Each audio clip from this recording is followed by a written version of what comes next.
भाजपला सत्तेपासून रोखण्यासाठी प्रागंतिक रिपब्लिकन पक्ष हा काम करणार आहे, अशी माहिती मुख्य समन्वयक श्याम गायकवाड यांनी दिली। भाजपचा निर्णायक पराभव भारतीय जनता करणार आहे आणि ती संविधान वाचवणार। मी सोडकर साहेबांना विनंती करतो की आताची जी सामाजिक आर्थिक आणि राजकीय परिस्थिती आहे त्याबद्दल एक उच्चपदस्थ अधिकारी राहिलेला आहे, पण निश्चितपणे ते जिथे सर्व समान आहे। कारण घटनेची 4 तत्व मी तुम्हाला सांगायची गरज नाही, पण तरी सांगतो। समता, बंधुत्व, न्याय, स्वातंत्र्य हे आपल्या सर्वांना माहिती आहे, परत सांगायची गरज नाही।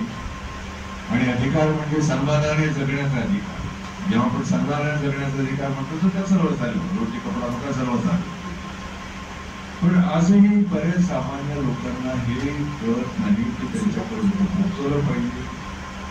जनजागृतीची फार मोठी आवश्यकता आहे आणि हे जनजागृतीचं काम श्याम गायकवाड आणि अक्रांती अत्यंत प्रभावीपणे करतील अशी आशा करतो। आणि आपण सर्वही या सहभागी व्हावं, सहभाग घेणं आपलं आवश्यक आहे। कारण आपण कशाचं आपल्या पुढे काय वाढून ठेवलंय हे समजा आणि जागे व्हा। स्वातंत्र्याची किंमत एकच आहे, इटर्नल विजिलन्स।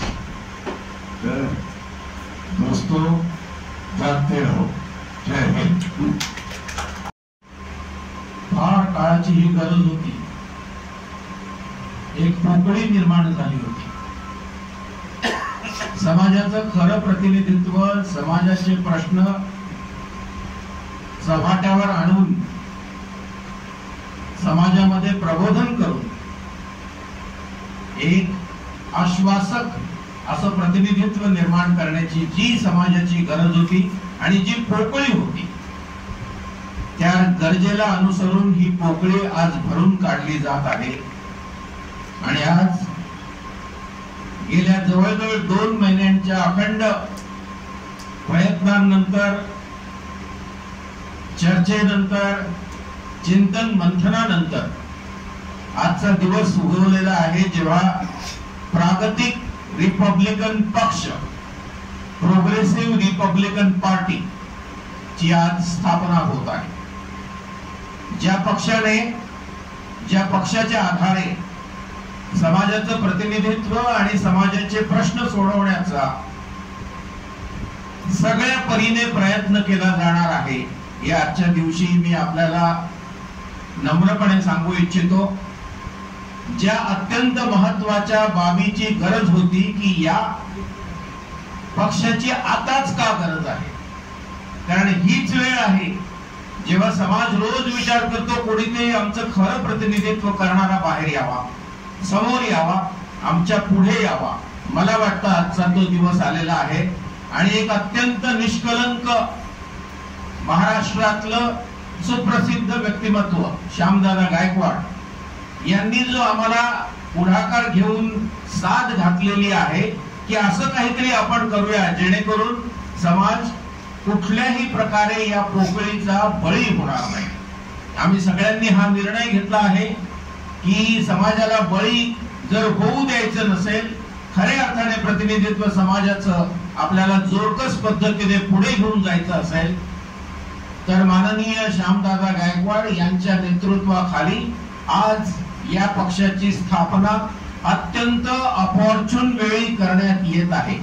हा पक्ष मुळातच रिपब्लिकन पक्ष आहे आणि तो प्रागतिक आहे।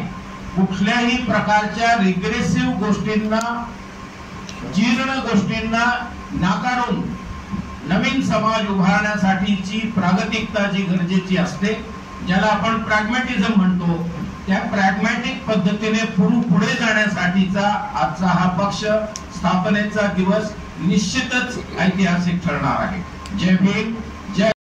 मागच्या 10 वर्षाच्या सत्ता काळावरून खात्री होत चाललेली आहे की येत्या काळामध्ये जर राष्ट्रसंघ भाजपकडे सत्ता पुन्हा कायम राहिली तर या देशाचं संविधान कदाचित नष्ट होऊ शकते आणि या देशातील दलित, मागासवर्गीय, बौद्ध, अल्पसंख्याक समूह जे आहेत त्यांचे संवैधानिक हितसंबंध धोक्यात येऊ शकतात.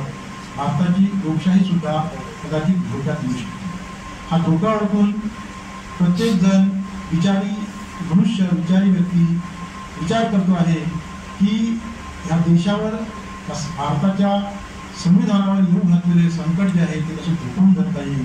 आणि त्याचा एक भाग म्हणून जे विचारी लोक आहेत, जे कृतिशील लोक आहेत, त्यांनी कोणत्याही स्थितीमध्ये आपली जी काही मतशक्ती असेल, ताकद असेल, ती ताकद विभागली जाऊ नये आणि ती विभागली न जाता एक दिलाने संघ भाजपच्या उमेदवारांना या लोकसभेमध्ये संघ भाजप आणि त्याच्या मित्रपक्षाच्या मार्फत उभ्या केलेल्या उमेदवारांना कसं पराभूत करता येईल हा एजेंडा घेऊन जे कार्यरत आहेत त्यांच्यातर्फे आपण एक सांगू इच्छितो की कोणत्याही स्थितीमध्ये राष्ट्रसंघ भाजप आणि त्यांची मित्रपक्षाची आघाडी जी आहे त्या आघाडीला पराभूत कसं करता येईल या दृष्टीने प्रत्येक विचारी व्यक्तीने मतदान करावं आणि त्यासाठी काही निर्णय घ्यावेत या उद्देशाने आम्ही विचारविनिमय केलेला आहे.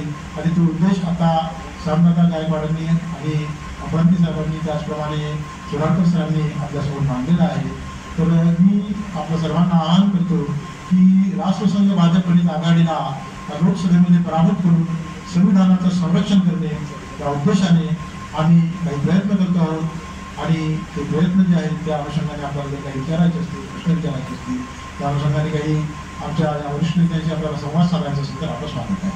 चारित्र्याची निष्कलंक कामाला वाहून घेतलेली अशी तर त्यांना माझ्याकडून पूर्ण शुभेच्छा. त्यांना उत्तरोत्तर यश लाभत राहावं अशी भगवान बुद्धांची प्रार्थना. अपरांती हे अत्यंत बुद्धिवान अभ्यासू आहे आणि त्यांच्या प्रयत्नाला यश नक्कीच मिळेल याची मला खात्री आहे. एक पोलिसवाला म्हणून माझी एकच इच्छा आणि म्हणणंही आहे की आपल्या देशामध्ये कायद्याचं राज्य हवं. पण तसं काही दिसत नाही. आज जे काही चाललेल्या देशात कायद्याचं राज्य दिसत नाही तर अराजकता मारली. आणि याकरता सर्वात मोठी जबाबदारी जी आहे ती पोलिसांची आणि न्यायालयाची आहे. या निमित्तानं मी एवढं सांगू इच्छितो की पोलिसांमध्ये आणि न्यायालयामध्ये अत्यंत स्वच्छ चारित्र्याचे तुझ्या दादासारखे पोलीस अधिकारी जजेस आहेत. पण त्याचबरोबर अगदी गुन्हेगारी प्रवृत्तीचे मंडळी पण आहेत आणि ते दुर्दैवाने आज बरेच प्रभावी झालेले आहेत. वेळ आलेली आहे की त्यांना बाहेर